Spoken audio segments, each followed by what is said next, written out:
What's going on, guys? Welcome back to the channel. I'm the games adjuster Ethan Rodriguez, and today we are talking about the 1 to 4 player game Crown of Emara.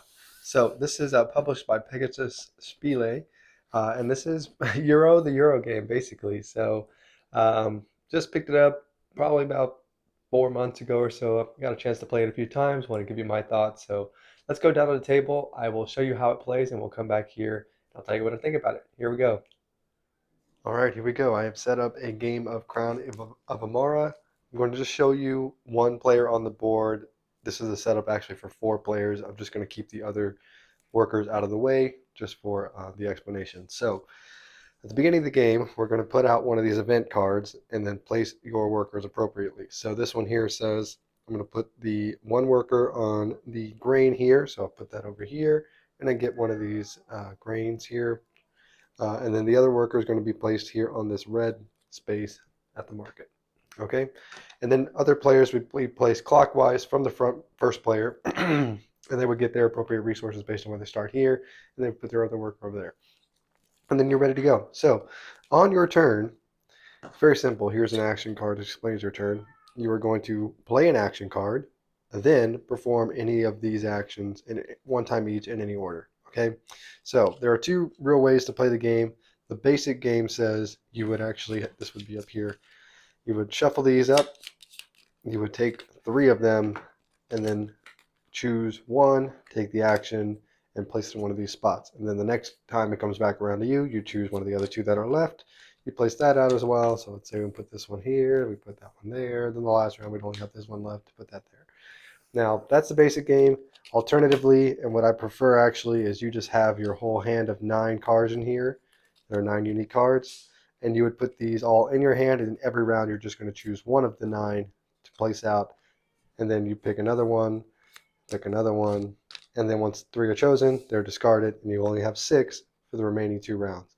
After 6 total rounds, so you'll go through your deck twice, and either method, whether you're shuffling and drawing 3 each turn, then 3, 3, 3, or you have your whole hand available, you will use every single card twice the whole game. 6 rounds, the game will end.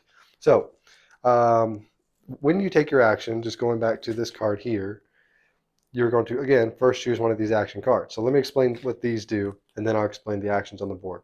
This one here simply says you get a wood resource. Anytime you get one of these resources, so there's this one, these, and these, you either get wood, the grain, a signet ring, which is okay over here on this board, cloth, which is a blue resource back there, and then stone.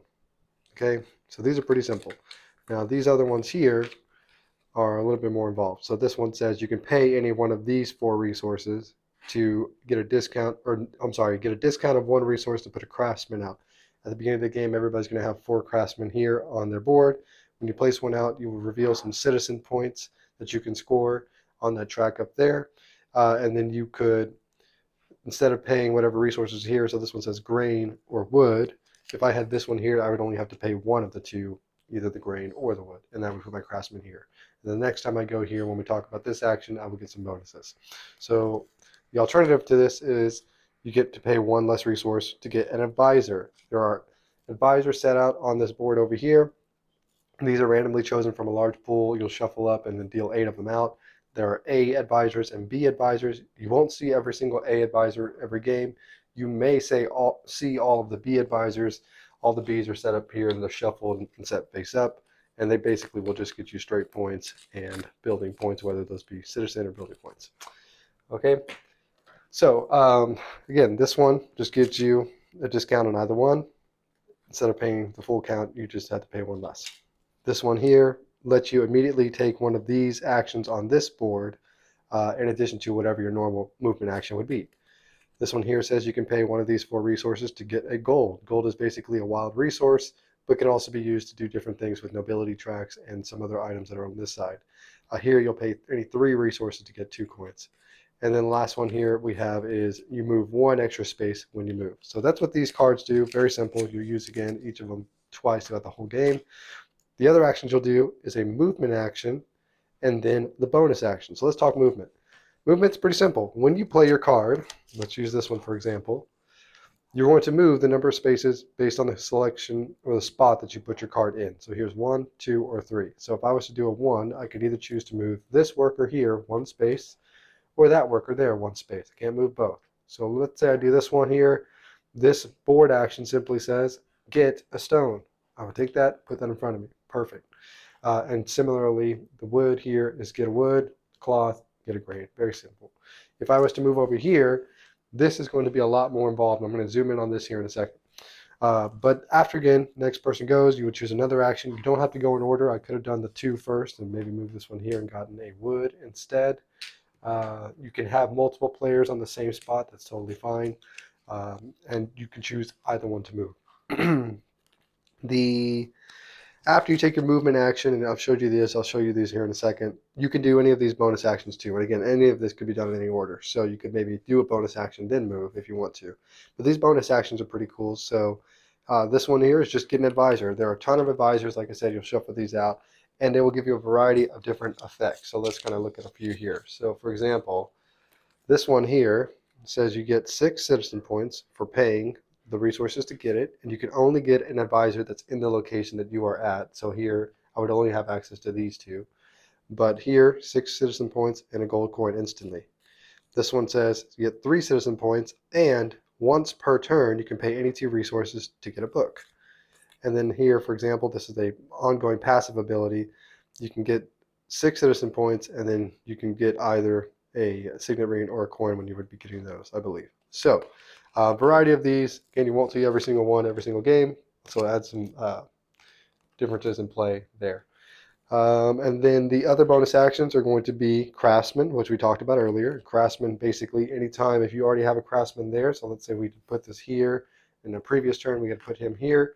When we go here, we can get the stone still, and in addition to that, we could either get another stone, or we could pay a grain to get bread, and bread is going to be located here, and bread's going to be used over here on this board. All right, so the Craftsman gives you more options, so you can see the more of them you put out, you can get a lot of different things. So I can get a stone and a lot more stone if I want to, and really work on that. Also, every time you reveal the Craftsman, you'll be getting more citizen points. Okay, so the last thing as a bonus action you can do is get a nobility card. So here we have set out a number of these nobility cards. I'll slide this right here. And you can see you've got the Baron, the Count, the Prince, the Marquess, and the Duke, or Marquez, or Marquise maybe. They are sorted at the beginning of the game in descending order. So the first one here is going to be the most points. First one to get that is going to get that. Here we go, 10, 8, 6, 4, etc. The only one that's the same is going to be the Baron, which is 3 points across the board.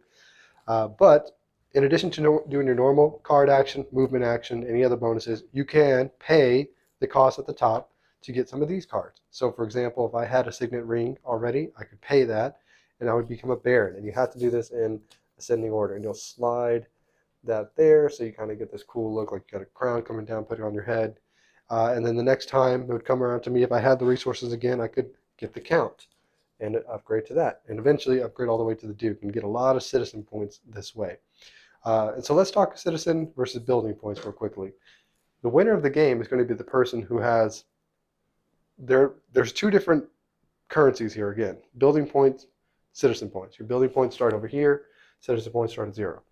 Now, the winner of the game is going to be whichever of those 2 is your lowest, that's your score. So it's not enough to just move maybe your citizen track all the way around. You need to be building your building points too. Ideally, you need to be building them equally, so at the end of the game, your score, both scores are going to be very good, because again, your lowest is your score.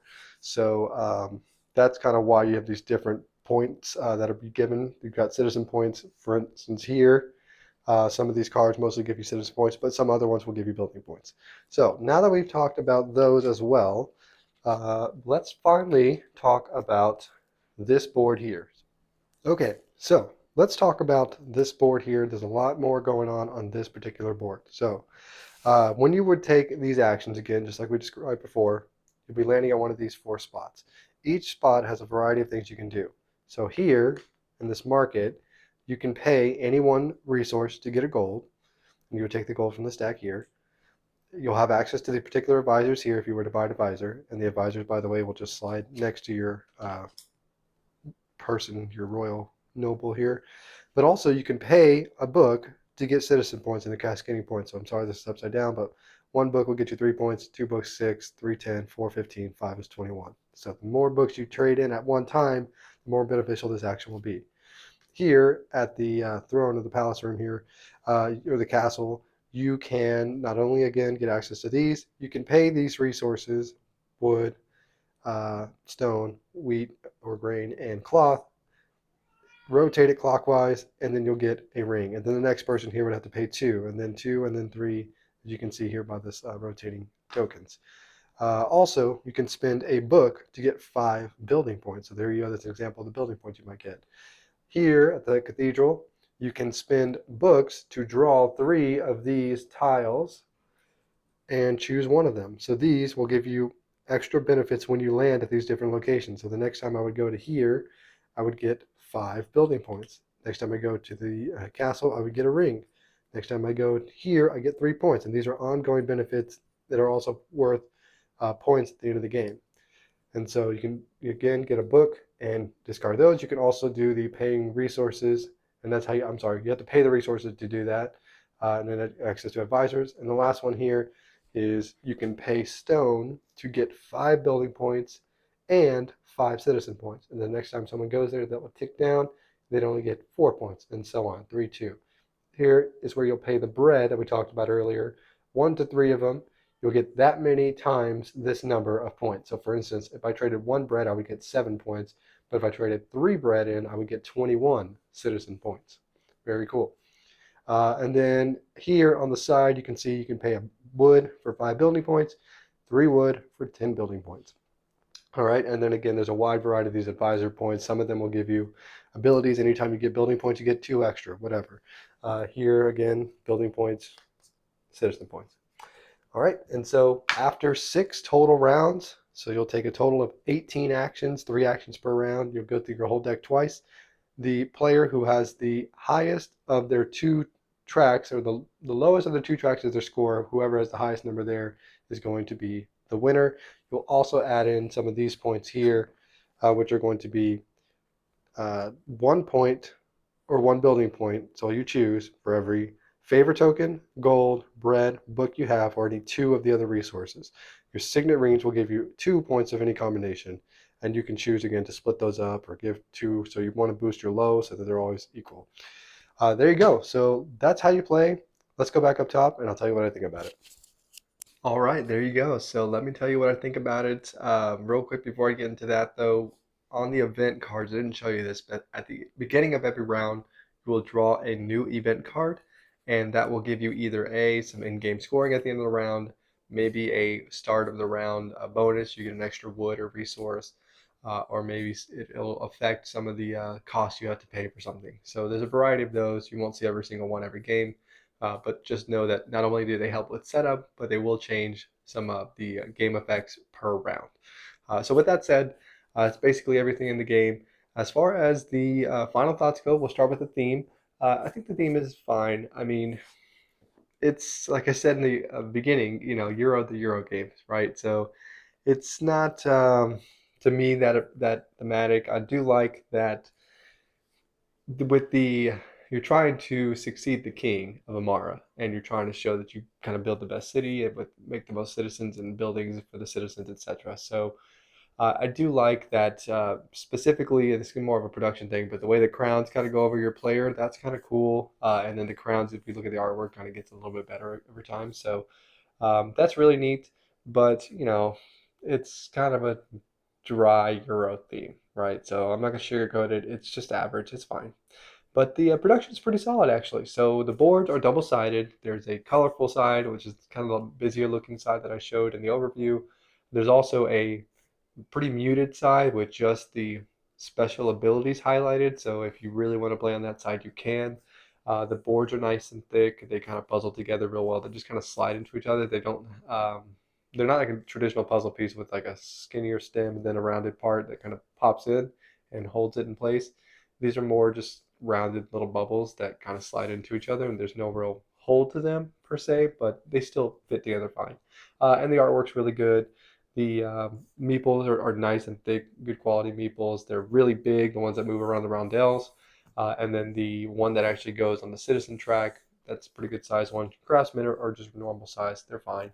The artwork's again good on the cards and like the way the crowns and stuff work. The resources are nice and thick wood pieces. Even the cardboard resources are pretty cool. The bread and the rings and the coins. So everything is just good. I mean, it all fits in the box. There's no special insert, but I bag it all. It all fits well. It's not really a puzzle to get it all back in there. And so yeah, I mean, Pegasus Spiele, they do a pretty good job overall in production. Nothing's really ever like amazing per se, but it's just good quality. So.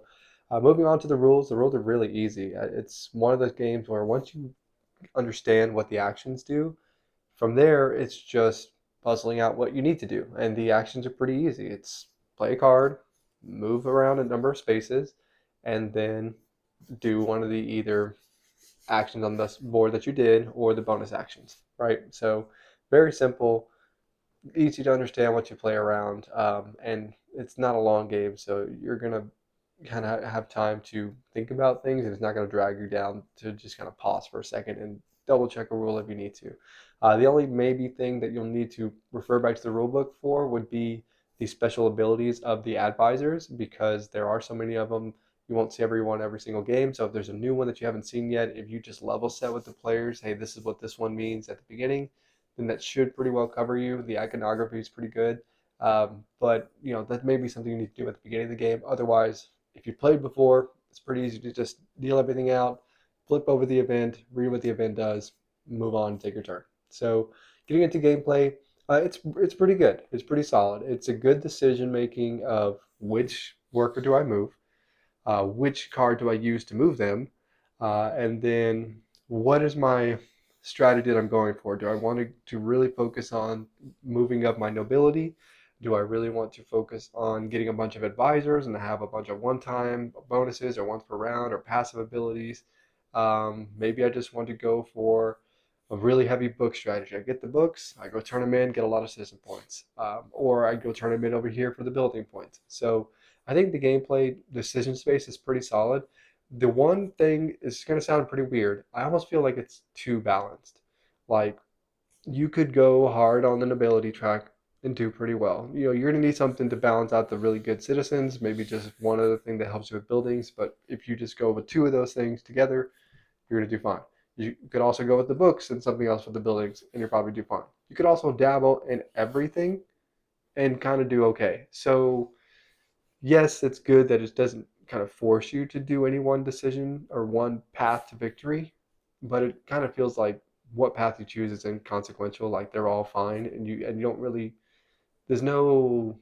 I don't want to say I'm looking for a penalty, but there's no real penalty to just like diversifying. It's just like, yeah, I'll just do this and I'll do that. Either way, it's going to net out the same amount of points. So that's kind of my biggest complaint about it, I think. It's just, yeah, it's not nothing ever feels like I really did a really clever move. It just kind of feels like, oh, well, that's obviously the best thing I should do, and it's not really any better than just doing this move over here. So, um, in that sense, it's good, but it's not great, I would say.